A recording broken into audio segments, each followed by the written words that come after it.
আসসালামু আলাইকুম। Commerce ২৬ batch তোমাদের পরীক্ষা প্রায় শেষ। ফাইনান্স ছাড়া বাকি সবগুলো সাবজেক্টের প্রায় পরীক্ষা তোমাদের শেষ হয়ে গেছে। এখন তোমাদের জীবনের সবচাইতে বড় জার্নি অর্থাৎ অ্যাডমিশন টেস্ট জার্নিটা শুরু হয়েছে। তো ইতিমধ্যেই যারা আসলে অনেক জায়গায় খোঁজাখুঁজি করতেছো আসলে কিভাবে আমি প্রিপারেশনটা নিব, কিভাবে আমি পড়বো, তাদের জন্য আজকের এই স্পেশাল ক্লাসটা। জাস্ট ৫টা মিনিট সময় নষ্ট করে ক্লাসটা দেখবা। আমি তোমাদের সাথে জাস্ট একটু বিষয় শেয়ার করব। দেখো, যারা আমার ক্লাসগুলা করেছ পরীক্ষা দেওয়ার আগে তারা অবশ্যই জেনেছ যে আমার আসলে অভিজ্ঞতা বা সক্ষমতা কতটুকু আছে। সো আমি রিকোয়েস্ট করব, যারা আসলে আমাকে পছন্দ করো বা আমার কথা বিশ্বাস করো, তারা অবশ্যই আমার ক্লাসটা দেখার পর তোমরা একটু বাছ বিচার করে তোমরা তোমাদের পছন্দ মতো যে কোনো একটা প্ল্যাটফর্মে তোমরা ভর্তি হতে পারো। তো তোমাদের জন্য আমাদের একটা প্ল্যান আছে, সেই প্ল্যানটাও আমরা শেয়ার করব। তার পূর্বেই ঢাকা বিশ্ববিদ্যালয় সি ইউনিটে তোমাকে চান্স পাওয়ার জন্য কিছু টেকনিক এবং কিছু টিপস তোমার দরকার, সেই জিনিসটাও আমরা শেয়ার করব। তো আজকের আলোচনাটা মূলত আমাদের অ্যাডমিশন টেস্টের এই যে ডিইউ সি ইউনিট, যেটা আমাদের আসলে বাংলাদেশের কমার্সের স্টুডেন্টদের একটা স্বপ্ন থাকে। সো এই স্বপ্ন বাস্তবায়নের জন্য আমরা আসলে কি কি করতে পারবো সেই আলোচনাটা। তার পূর্বেই আমরা একটু একটা বিষয় জানবো আগে। ফার্স্ট অফ অল আমরা ঢাকা বিশ্ববিদ্যালয়ে আমাদের যে যোগ্যতাটা, ভর্তির যোগ্যতাটা, সেটা জানবো। আমরা সবাই জানি এখানে আমাদের সিজিপিএ বি হলে হয়, অর্থাৎ ৩ করে যদি আমার ৬ থাকে মিনিমাম, তাহলে আমি অ্যাপ্লিকেবল হবো। তবে শুধু ৬ থাকলে হবে না, এটার সাথে 0.5 বেশি, মানে তোমাকে চান্স পেতে হলো ৬.৫, 6.50 ন্যূনতম থাকতে হবে। যদিও আমার এখানে আমি একটা আগের তথ্য ছিল ৭.৫, বর্তমানে এটাকে কমিয়ে ৬.৫ করা হয়েছে। তো এ হচ্ছে বিষয়। এখন আমরা এই যে ঢাকা ইউনিভার্সিটিতে পরীক্ষা দেব, সেক্ষেত্রে আমাদের শুধুমাত্র এই একটা ইউনিভার্সিটি যেখানে আমাদের প্রিলিমিনারি মানে আমাদের এমসিকিউ এবং রিটেন দুটা পরীক্ষা হয়ে থাকে একই সাথে। তো এমসিকিউ হচ্ছে আমাদের 5টা সাবজেক্টের উপর ভিত্তি করে হয়। সেটা হচ্ছে 4টা compulsory subject, English, Bangla, accounting, management. এর পাশাপাশি ফাইন্যান্স অথবা মার্কেটিং যে কোনো একটা সাবজেক্টে তুমি অ্যান্সার করবা। তো 5টা সাবজেক্টে 12 নাম্বার করে, টোটাল 60 নাম্বার হচ্ছে তোমার এমসিকিউ পরীক্ষা। ঠিক একই রকম ভাবে ওই 5টা সাবজেক্টে তোমার 8 নাম্বার করে, 5 8 40 নাম্বার হচ্ছে তোমার লিখিত পরীক্ষা বা রিটেন পরীক্ষা। টোটাল 100 নাম্বারের পরীক্ষা। আর সিজিপিএ আমাদের ম্যাট্রিকে 10 এবং ইন্টারে 10, টোটাল 20 নাম্বার। টোটাল 120-এর উপর ভিত্তি করে তোমার মেধা তালিকা হবে। এখন একটা বিষয় এখানে লক্ষণীয়, এই যে আমরা বলেছি যে আমার টোটাল 60 নাম্বারের হচ্ছে আমার এমসিকিউ পরীক্ষা, মানে বহু নির্বাচনী পরীক্ষা হবে। এর মধ্যে আমাকে মিনিমাম যদি যোগ্যতা অর্জন করতে হয়, সেক্ষেত্রে আমাকে অ্যাটলিস্ট ইংলিশে 12-র মধ্যে 5 পেতে হবে। ইংলিশে যদি ভাইয়া তুমি 12-র মধ্যে 5 না পাও, তাহলে কিন্তু তোমার টোটাল সকল বিষয়, মাথায় রাখবা, সকল বিষয় পাস করার পরেও বা সর্বোচ্চ নাম্বার পাওয়ার পরেও তুমি কিন্তু কি ঢাকা বিশ্ববিদ্যালয়ে ভর্তি যোগ্যতা উত্তীর্ণ হতে পারবা না। তার মানে ইংলিশে পাস মিস মানে তোমার চান্স মিস। তার মানে তোমার প্রথম যে যোগ্যতাটা, এটা মনে রাখবে, এটা কিন্তু অনেক স্টুডেন্ট মনেই করে না। এখানে কিন্তু 100% রিপোর্টটা তোমাকে ইংলিশে দিতে হবে। আর ইংলিশের জন্য আমি বলেছি, আমাদের প্যানেলে কিন্তু বাংলাদেশের সবচাইতে নাম করা একজন ইংলিশ টিচার আছে, তোমরা জানো, শাহরিয়ার ভাইয়া। সো উনি কিন্তু এই বিষয়টা দেখবে। বুঝতে পেরেছ, উনি প্রায় আমার বন্ধু মানুষ। সো আমরা একসাথেই আছি। তো এটা হচ্ছে বিষয়। তাহলে ইংলিশে পাস মানে ঢাকা ইউনিভার্সিটিতে চান্স আমরা বলি, কারণ বিগত বছরগুলোতে সমীক্ষা করে দেখা গিয়েছে প্রায় 80 থেকে 90% স্টুডেন্ট ইংলিশে ফেল করে। তখন কিন্তু কম্পিটিশনটা খুব। বিষয় হচ্ছে, দেখো, আমি ইংলিশে 5 পাওয়ার পরেও আমাকে টোটাল যে এমসিকিউ, এই 60 নাম্বারের টোটাল অন্যান্য সাবজেক্ট মিলিয়ে 24 নাম্বার পেতে হবে। এটা কিন্তু আরেকটা শর্ত, এটা কিন্তু অনেকে জানে না। ওকে, এই বিষয়টা একটু মাথায় রাখতে হবে। একইভাবে রিটিনে আমাদের আলাদা কোনো পাস না থাকলেও মিনিমাম 11 নাম্বার পাস আমার লাগবে পাশের জন্য 40-এ। তাহলে টোটাল এই 24 আর 11 35 তো পেতে হবে। এই 35-এর সাথে আরো এক্সট্রা 5 যোগ করে মিনিমাম তোমাকে টোটাল ভর্তি পরীক্ষায় উত্তীর্ণ হওয়ার জন্য তোমাকে অ্যাট লিস্ট কত থাকতে হবে? 40 নাম্বার তোমার লাগবে। তাহলে পাস নাম্বার ন্যূনতম 40। এই শর্তগুলো, এই যে একটা হচ্ছে ইংলিশে পাস করতে হবে আলাদাভাবে, আবার আলাদাভাবে আমাকে কি করতে হবে, আমাকে এমসিকিউতে 24 পেতে হবে, আবার রিটেনে আলাদাভাবে মিনিমাম 11 পেতে হবে। টোটাল আমাকে আলাদাভাবে আবার কত? 40 লাগবে।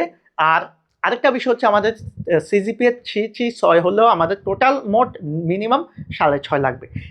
এগুলো হচ্ছে আমার ভর্তির যোগ্যতা। আর আমার মেধা তালিকা হবে 120 নাম্বারের উপর। এতটুকু আমরা বলেছি। এই জিনিসগুলো তোমরা জাস্ট এখান থেকে দেখে নাও। এখন আসো আমরা একটা বিষয়, যে আমাদের এই ইউনিভার্সিটিতে আসন সংখ্যা কত। আমরা সাধারণত বলি যে 930টা, তবে আসলে 930টা না, আসন সংখ্যা কিছুটা বেশি, তবে এটা আবার ভাগ হয়ে যায়। যেমন হচ্ছে আমাদের টোটাল সিট হচ্ছে 1050, এর মধ্যে জেনারেল 966 আর কোটা হচ্ছে 84। তবে এখানে একটা ব্যাপার আছে, এই যে একটু খেয়াল করো, আমাদের বিজনেস স্টাডিজ স্টুডেন্ট যারা, মানে যারা কমার্স থেকে পরীক্ষা দিবা, কারণ এগুলো হচ্ছে অন্যান্য ডিপার্টমেন্ট থেকেও কিন্তু স্টুডেন্টরা আসে, সো তাদের জন্য কিছু আসন থাকে। কিন্তু আমাদের বিজনেস স্টাডিজের স্টুডেন্ট যারা আছো তাদের জন্য টোটাল আসন হচ্ছে 930টা। এই 930টার মধ্যে আবার কোটা আছে 84টা, 74টা, আর বাকি 856 হচ্ছে আমাদের কি জেনারেল স্টুডেন্টের জন্য সিট। তার মানে তোমাকে প্রায় 850 বা 900 বা 1000-এর মধ্যে যদি তুমি থাকো, ইনশাল্লাহ তোমার চান্সটা নিশ্চিত বলে আমরা মানতে পারবো। এই হচ্ছে বিষয়। আর সাবজেক্ট যেটা, আমাদের এই ইউনিভার্সিটিতে অনেকগুলো সাবজেক্ট আছে, তার মধ্যে আমরা ফাইন্যান্সে দেখি 150টা, অ্যাকাউন্টিং এআইএস হচ্ছে মানে অ্যাকাউন্টিং অ্যান্ড ইনফরমেশন সিস্টেমে 150টা, মার্কেটিং এ 150টা, এমআইএস মানে ম্যানেজমেন্ট ইনফরমেশন সিস্টেমে 100টা, এরপরে ব্যাংকিং অ্যান্ড ইন্স্যুরেন্স 100টা, ম্যানেজমেন্ট স্টাডিজে আলাদা করে 150টা, ইনফরমেশন মানে আইবিএতে 100টা, এভাবে আমাদের টোটাল ট্যুরিজম অ্যান্ড হসপিটালিটি ম্যানেজমেন্টে এখানে হচ্ছে 100টা, টোটাল এই হচ্ছে আসন সংখ্যা। তাহলে এই সাবজেক্টগুলোতে আমরা পড়তে পারবো যদি আমরা যোগ্যতাটা অর্জন করি। আর একটা বিষয় হচ্ছে, আমি একটা বিষয় তোমাদের সাথে শেয়ার করি, আমি তোমাদেরকে কিভাবে পড়াবো সেটা জানানোর জন্য জাস্ট এই জিনিসটা তোমাদের সাথে শেয়ার করতেছি। দেখো, আমি একটা কথা বলি, আমি কিন্তু দীর্ঘদিন যাবত এই লাইনে পড়াচ্ছি, সো আমার প্রায় 15 থেকে 16 বছরের অভিজ্ঞতা আছে। সেই অভিজ্ঞতা থেকে কাজে লাগিয়ে আমি তোমাদের জন্য একটা বিশ্লেষণ চার্ট এখানে এনেছি, যদিও লাস্টে 2 বছরেরটা আমার এখানে অ্যাড করা আছে, এখানে আমি আনি নাই। জাস্ট দেখো, আমাদের যে অ্যাকাউন্টিং, যেহেতু আমি অ্যাকাউন্টিংটা পড়াবো, অ্যাকাউন্টিংটা আমি কিভাবে আসলে তোমাদেরকে প্রিপারেশনটা নেওয়াবো একটু দেখাই। যারা অ্যাকাউন্টিং এর দুর্বল বা কমার্সের সাবজেক্টগুলো স্পেশালি যাদের একটু ঝামেলা মনে হয়, তাদের জন্য আমি ইনশাল্লাহ তোমাদের সাথে আছি। তোমাদের রাফি ভাইয়া আছে, আমাদের টিচার্স প্যানেলে আরও অনেক এনার্জেটিক ইয়াং টিচার আছে, অনেক ভালো টিচাররা আছে, সবাই মিলে তোমাদের একটা ভালো যোগ্যতা সম্পন্ন সার্ভিস আমরা দেবো। সেখানে একটু বিষয় খেয়াল করো, এখানে অ্যাকাউন্টিং আমি টোটাল 20টা টপিক সাজিয়েছি। এই 20টা টপিক ওয়াইজ দেখো, আমাদের এমসিকিউতে কোন টপিক থেকে কোন বছর কি এসেছে, রিটেনে কি এসেছে, প্রত্যেকটা জিনিস কিন্তু আমাদের আলাদা আলাদাভাবে আছে। অর্থাৎ এখানে আমি কি করেছি, আমাদের ইম্পর্টেন্ট টপিক যেগুলা, দেখো কিছু কিছু টপিক আছে যেখান থেকে একবারই প্রশ্ন আসে নাই, যেমন এই যে অব্যবসায়িক প্রতিষ্ঠানের হিসাব, দেখো এখানে তেমন প্রশ্ন নাই। যেমন দেখো একতরফা, এখানে তেমন বেশি প্রশ্ন ঢাকা ইউনিভার্সিটিতে নাই। সো এই জিনিসগুলো আমরা জাস্ট কি করব, কোনটা বেশি গুরুত্বপূর্ণ কোনটা কম গুরুত্বপূর্ণ সেটা চিহ্নিত করার জন্য, কোন টপিকটা হট টপিক আমার পরীক্ষার জন্য, সেই জিনিসটার জন্য আমরা এই চার্টটা তোমাদের সামনে উপস্থাপন করেছি। এইরকম প্রত্যেকটা বিষয়ের আলাদা আলাদা প্রিপারেশনের জন্য আমাদের ব্যবস্থা আছে। আরেকটা বিষয় মাথায় রাখবা, এই যে চার্ট, এখানে কি আমি কোনো টপিক বাদ দিব না, আমি কোনো টপিকই বাদ দিব না, তবে তোমাদের স্টার অনুযায়ী মানে সবচাইতে গুরুত্বপূর্ণ, মোটামুটি গুরুত্বপূর্ণ এবং কম গুরুত্বপূর্ণ, এই 3 ধাপে আমরা প্রিপারেশনটা নেওয়াবো। আর যাদের বেসিক একেবারেই দুর্বল, যারা অ্যাডমিশন টেস্টে পড়তে চাচ্ছ কিন্তু তুমি মনে করতেছো তুমি ইন্টারে অ্যাকাউন্টিং এ তেমন বেশি ভালো করতে পারো নাই, তাদের জন্য আমার স্পেশাল কেয়ার থাকবে। আর প্রত্যেক মাসে আমরা অ্যাটলিস্ট 1টা থেকে 2টা জুম সেশন আমি তোমাদের সাথে পার্সোনালি করব, যে কার কি প্রবলেম। আর ক্লাসগুলো তো আমাদের থাকবেই, লাইভ ক্লাসও থাকবে, আমাদের আর্কাইভ ক্লাসও থাকবে, আমাদের স্পেশাল ক্লাসও থাকবে, আমাদের সাজেশন বুক থাকবে, আমাদের পিডিএফ থাকবে, নোট থাকবে, স্পেশাল কেয়ার থাকবে, ডাউট সলভিং গ্রুপ থাকবে, সবই তোমাদের জন্য থাকবে। সো এই জিনিসটা কিন্তু আসলে একসাথে অন্য জায়গায় পাবা না। আরেকটা বিষয়, যারা ডিইউ প্রিপারেশনের জন্য আমাদের কাছে ভর্তি হবে, তাদের জন্য বাংলাদেশের বাকি যতগুলা ইউনিভার্সিটি প্রিপারেশন আছে, অর্থাৎ তুমি ভর্তি হচ্ছ, সাপোজ ধরে নাও শুধু ডিইউর জন্য তুমি ভর্তি হচ্ছ, ডিইউর জন্য, এই ডিইউর জন্য তুমি ভর্তি হওয়ার পর তোমার বাকি যা আছে, ধরো তোমার আর ইউ আছে, জেইউ আছে, জেএনইউ আছে, একটু খেয়াল করবা, জেএনইউ আছে, তারপরে তোমার জিএসটি আছে, তারপরে আমাদের বিইউপি আছে, খেয়াল করবা। এরপরে আদার্স আরো যত পাবলিক ইউনিভার্সিটির পরীক্ষাগুলো আছে, প্রায় সি ইউনিটের জন্য সকল পাবলিক ইউনিভার্সিটির কোর্স তোমার ফ্রি থাকবে। সেটাও কথা না, তার চেয়ে বড় একটা সারপ্রাইজ তোমাদের জন্য রয়েছে।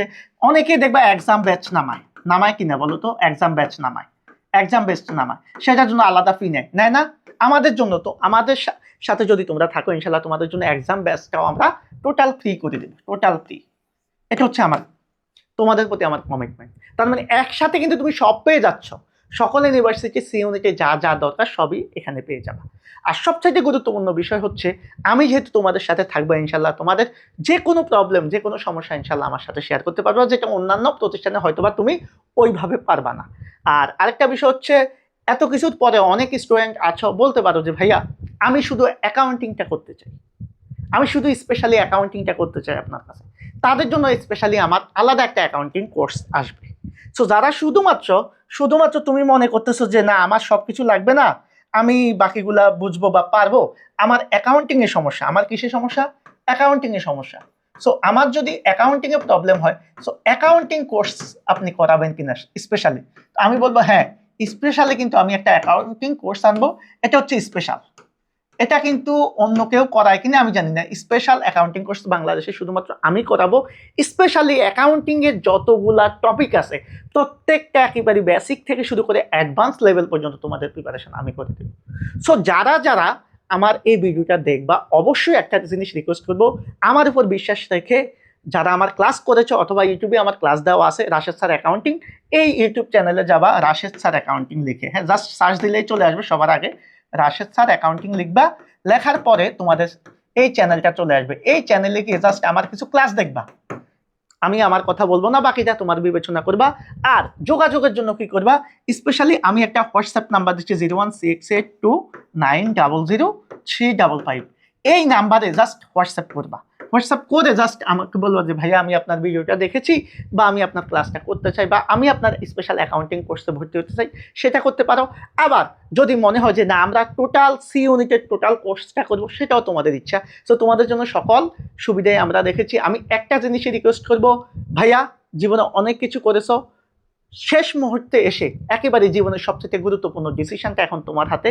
তুমি কি করবা, কে ভালো পড়ায় কে খারাপ পড়ায় তোমার বিচার বিবেচনা, তুমি তোমার বিবেক বুদ্ধি খরচ করে কারো প্ররোচনায় না পড়ে যেটা তোমার জন্য বেস্ট হবে সেটাই তুমি করবা, সেই প্রত্যাশা আমি রাখি। তো সবার জন্য অনেক অনেক শুভকামনা। সামনে ফাইন্যান্সের পরীক্ষাটা ভালো করে দাও, এরপরে তোমরা আমাদের সাথে অবশ্যই যুক্ত হয়ে যাবে। আর যারা আগ থেকে যুক্ত হতে চাও তারা অবশ্যই আমাকে ইনবক্সে নক করবা। ধন্যবাদ সবাইকে, আল্লাহ হাফেজ।